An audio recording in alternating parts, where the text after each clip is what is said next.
అమర్నాథ్ ఒక్క పరిశ్రమనైనా తీసుకొచ్చావా అంటూ ప్రశ్నించారు, నిలదీశారు శాప్ చైర్మన్ అనిమిని రవినాయుడు. చంద్రబాబు నాయుడు గారు, లోకేష్ దావోస్ పర్యటనతో జగన్ రెడ్డి పార్టీ నాయకుల్లో వణుకు మొదలైంది, దడ మొదలైంది. బాబు గారి దావోస్ పర్యటన మీద ఫేక్ వీడియోలతో, ఫేక్ ట్వీట్లతో, ఫేక్ ప్రచారాలతో వైసీపీ విష ప్రచారం చేస్తా ఉంది. ఈ 18 మాసాల్లో మొదటిసారి దావోస్ పర్యటనతో చంద్రబాబు నాయుడు గారు తీసుకొచ్చిన పరిశ్రమలు సుమారుగా 2,50,000 కోట్ల రూపాయలు ప్రాజెక్టులు గ్రౌండ్ అవుతున్నాయి. మరో 4-5 లక్షల కోట్ల రూపాయల ప్రాజెక్టులు గ్రౌండ్ అయ్యే పరిస్థితి ఉంది. Google, Cognizant, TCS, Arcelor Mittal, Nippon steels లాంటి పెద్ద పరిశ్రమలు ప్రారంభోత్సవాలు చేసుకోబోతున్నాయి. పరిశ్రమలు మొదలు కాబోతున్నాయి. అవి కాకుండా దావోస్ పర్యటనలో అనేక పరిశ్రమలు తీసుకొచ్చారు తండ్రి కొడుకులు ఇద్దరు కలిసి. వాటిని చూసి జీర్ణించుకోలేక, ఓర్చుకోలేక ప్రజలు ఎక్కడ చెప్పులతో కొడతారన్న భయంతో జగన్ రెడ్డి, ఆ గుడ్డు మాజీ మంత్రి అమర్నాథ్ ఇష్టం వచ్చినట్టు మాట్లాడుతున్నారు. ప్రజలు ఎలాగో నమ్మరని తెలిసి తమ పేటీఎం కూలీలని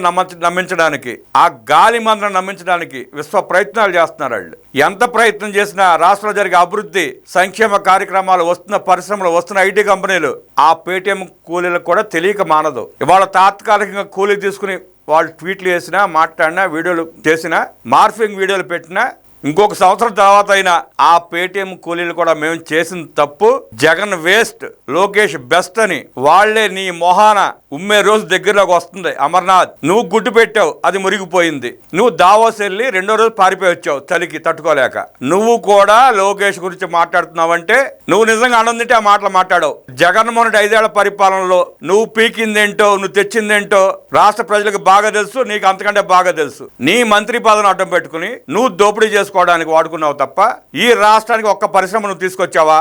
నువ్వు మనిషివి అయితే నీకు సిగ్గుంటే నిజం చెప్పు, ఒప్పుకో. లేదు నేను మనిషిని కాదు అనుకుంటే నువ్వు అలాగే మాట్లాడు. నీ నియోజకవర్గ ప్రజలే మొన్న తరిమి కొట్టారు, మళ్ళీ ఇంకోసారి తరిమి కొడతారు. భారీ మెజార్టీ నీ మీద టీడీపీ అభ్యర్థిని గెలిపించినా, నిన్ను ఓడించినా నీకు సిగ్గు శరం లేకుండా, బుద్ధి లేకుండా మాట్లాడుతున్నావు. ఇంకా సీఎంను ప్రముఖ పారిశ్రామికతలు కలిసి పెట్టుబడులు పెట్టేందుకు సముఖత వ్యక్తం చేశారని రవినాయుడు పేర్కొన్నారు. గ్రీన్ ఎనర్జీ వైపు రాష్ట్రం ముందుకు వెళుతోంది. పారిశ్రామికవేత్తలు ఏపీకి క్యూ కట్టారు. దిగ్గజ కంపెనీలన్నీ ఏపీ వైపు చూస్తున్నాయి. జగన్ పాలనలో 100 మంది పారిశ్రామికవేత్తలు వెనక్కి వెళ్లిపోయారు.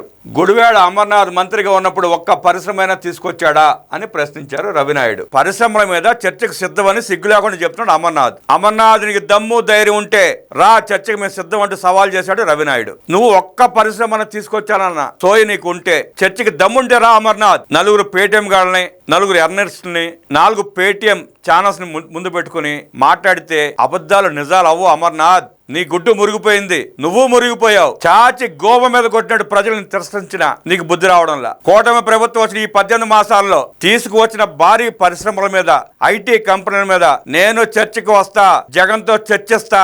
అది తాడేపల్లి ప్యాలెస్ అయినా పర్వాలేదు, లేదు మీ ఇష్టమైన ప్రదేశంలో మీరు పెట్టండి. నువ్వు కాదు బొక్క, జగన్ రెడ్డిని రమ్మను, నేను చర్చిస్తా అంటూ సవాల్ చేశాడు రవినాయుడు సవాల్ని తీసుకుని చర్చకు వచ్చే దమ్ము నీకుందా, జగన్ రెడ్డికి ఉందా? పత్రికా ముఖంగా తెలియచేయి అమర్నాథ్.